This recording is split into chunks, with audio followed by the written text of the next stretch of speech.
Hello everyone, I'm Stella from Meeple University and this is Tarrant, also from Meeple University as it says on his top. And welcome to our top anticipated GenCon game 2023. I said game, I meant games. Yes. Because there are 10 of them. And I'm sure there's even more being released, but we'll take you through 10 today. Yes, it's just 10 and then some special mention. So I will be at GenCon, hopefully I will see you. If you see me, if you happen to see me running around, don't stress and don't feel like you are disturbing me. Please come and say hello because I walk fast most of the time. Yes. Except when I was in moon boots. Yes. Maybe walk and talk. Walk and talk, yes. Walk and talk with me. I try to, because I have to travel from Australia to America and I have to try to cram as many things as possible, but I should be more relaxed whether you are content creators or you are viewers, you board game enthusiasts, or you just want to do the cosplay, whatever, just please do come and say hello. I might be at Dice Tower booth. I don't have a schedule yet, but I will put it in the description below once I have it, or maybe just check my social media. I'll try to update it, Twitter, Facebook and Instagram. Hopefully I will see you there.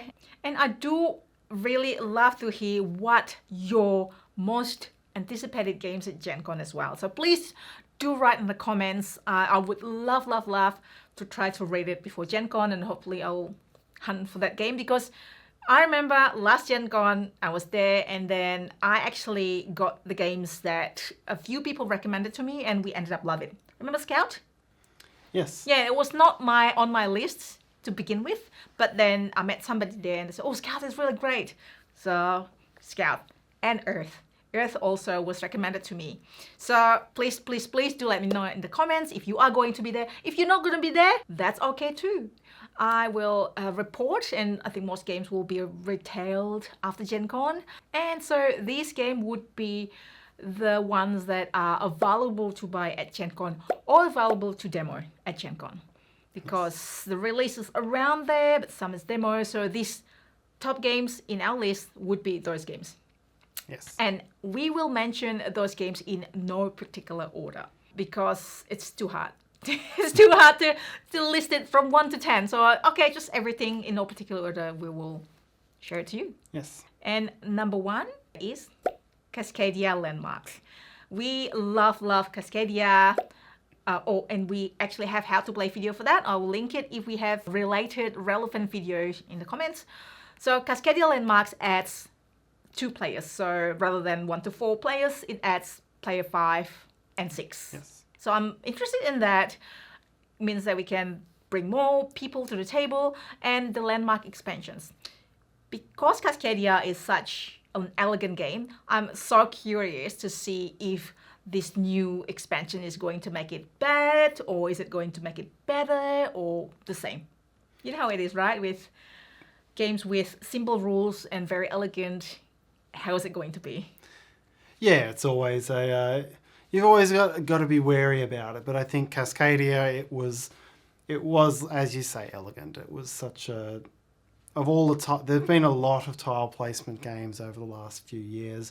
And there's a reason it stood out and was such a successful one. It was a really strong game with the double draft. And yeah, look forward to seeing what that brings. Before we move on to the next one, I just want to say every single like, comments, view are really helpful to us. So thank you so much for that. Subscribe if you like, always optional. So the second game is Race to the Raft.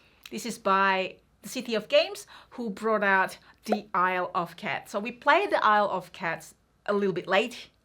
Same with Ark Nova. Did take us a while to find it. Correct. Yes. The reason is that it's a polyomino game and I'm usually not good at rotating spatially. So when I eventually play it, I was surprised of how easy it is. I can always, there's a way for me to not having to like turn my head around and just have headache or maybe not headache. And it's a great game. Now, this Race to the Raft is a cooperative game, polyomino-ish cooperative game. So I think I'm a little bit even more relaxed with it because, okay, other people hopefully can help me play it. Yes. It's like in a way. Yep. And as I understand it, it's kind of the reverse of Isle of Cats. Now all the cats are on the island, and now the island's on fire, and they're trying to escape back to the boat. And it Sequel, yeah. looks like it'll be this interesting mix of trying to fit polyominoes while achieving a cooperative firefighting sort of mechanism. So we're so used to action point allowance being the mechanism in that game. Really interested to see what they can do with Race to the Raft. And so that brings us to the third one, which is Great Western Trail, New Zealand. Oh my gosh. I mean, we in Australia, naturally, New Zealand is like just our neighbor, basically, just right there. Boop. So we've been enjoying Great Western Trail, the base game. And quite surprisingly, Great Western Trail Argentina, we've been enjoying, and there's enough things that change the game that makes it still a great game. Yeah, after seeing what Argentina brought to the table and the small changes that were made there that really added a lot to the game, I'm really intrigued to see what New Zealand brings to the game. It's something Fist has been quite good at. We saw it with Maracaibo as well. Just the small changes that came with the campaign deck in that really changed the complexion of the layout of the game. So, yeah, really keen to experience to see what New Zealand does. The sheep and wool. Yes, it's now sheep instead of cows, which, of course, fits with every Australian stereotype of New Zealand. And so, the next game is Three Ring Circus by Dever Games. We've been enjoying Dever Games for a while with Red Cathedral, Bamboo, and so on.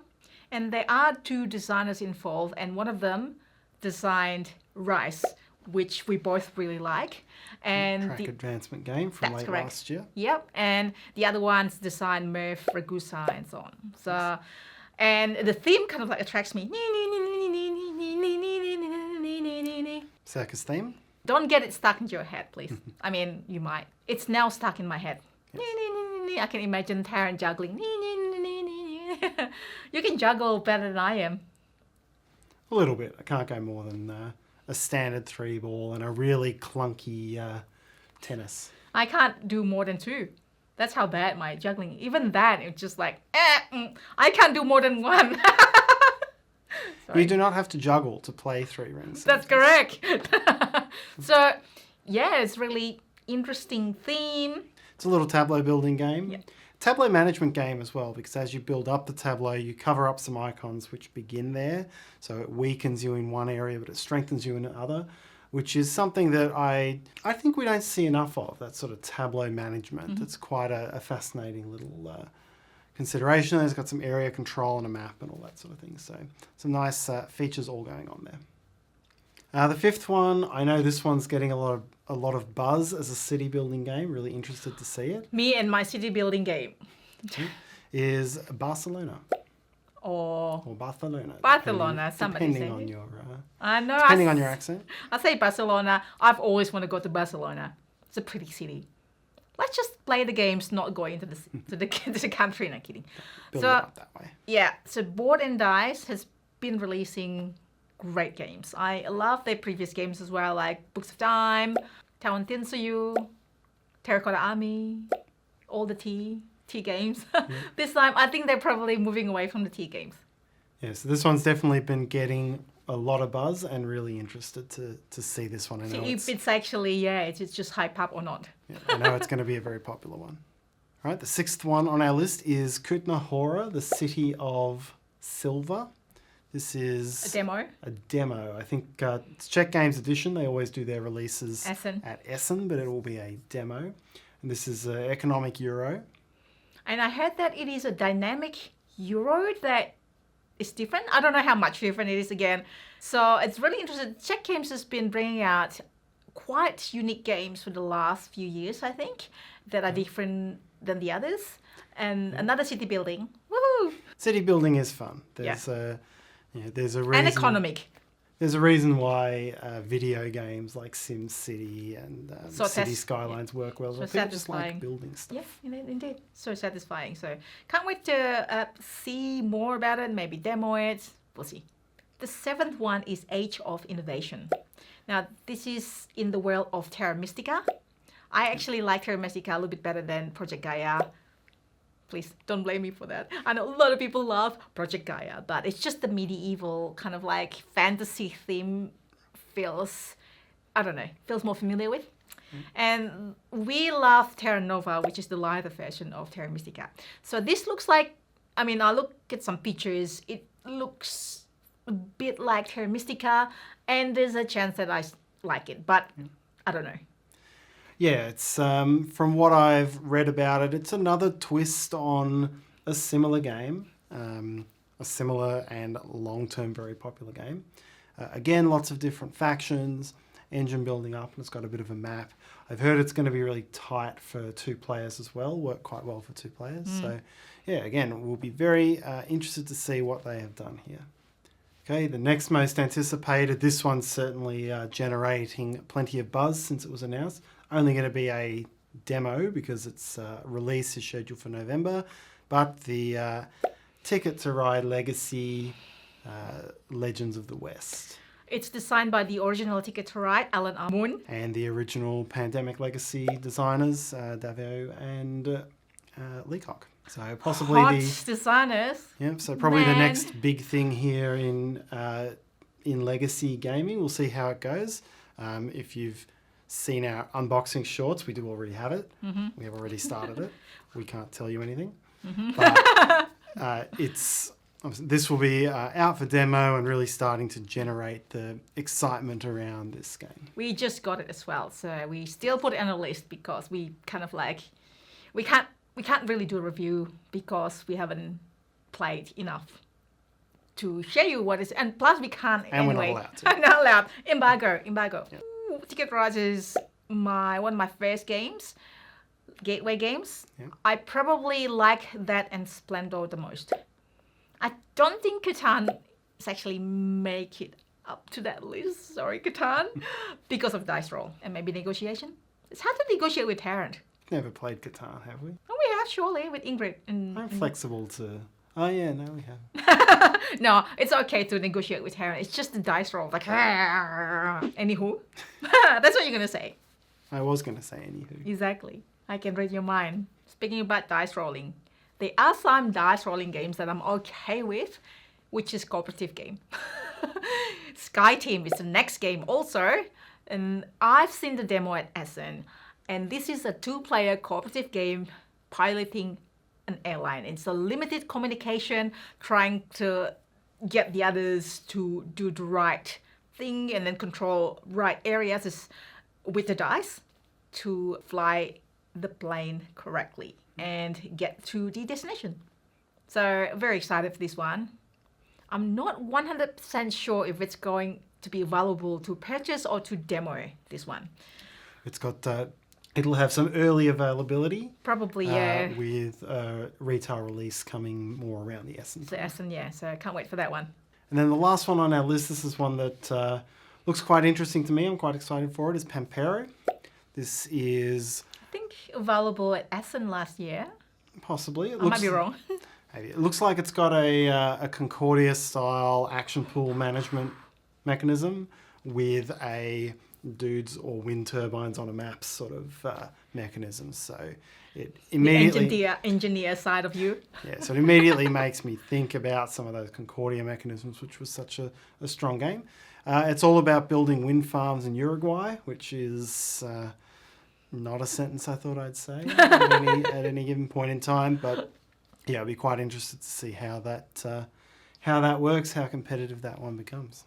So those are our 10 games, not in particular order. Now we have the special mentions, 3 special mentions actually, that we are going to share you. The reason is because we've got that games for a while. We played it for a while and I think we can, I mean, it's not anticipated anymore. Not for us. Yeah. So the first one is Fabled, The Spirit Lands. This is by Crowd Games. It's going to be GenCon release and release retail afterwards. And this is about exchanging resources. It's got a resource exchange mechanism and it's got a clever little movement mechanism. So you're going to move your pieces around towards places which have powerful actions. And when you move, 2 spaces, you move your opponent's 1 space. So it's got That's some just of that big twist. That's interaction there. Yeah, what I love most about it. Yeah, it's got a very century feel about it in the way that you're both upgrading your resources and trying to find stronger ways to do that.